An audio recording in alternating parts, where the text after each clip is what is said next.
आता नहीं ठकड़ कान के बोल को काले टंगा जई बुझान रही फोन को। कौन है रहता है? हाँ, बहुत मस्त तुमने सोची बैठा यार, बहुत घर में चढ़ी है एसी में बैठ के अपना पंखा खवा लेते यार, और दूसरे ने चूतिया समझे है।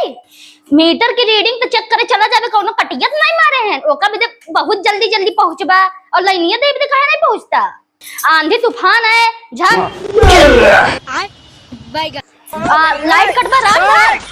अरे मैडम जी का जैसा में सामने तू बक्का ते चुप रहो नहीं, आज मैं माथा गरम है तो टपका जब समझ नहीं। हम कहां एफआईआर करिए? ते हमारे नाम से एफआईआर करबे? हां तोहरे नाम से एफआईआर कर। जब जब मुहिम ना तू ऊपर चला जावा, चल सही ठीक, दोबारा इसे बदतमीजी ना किया, चलो हो।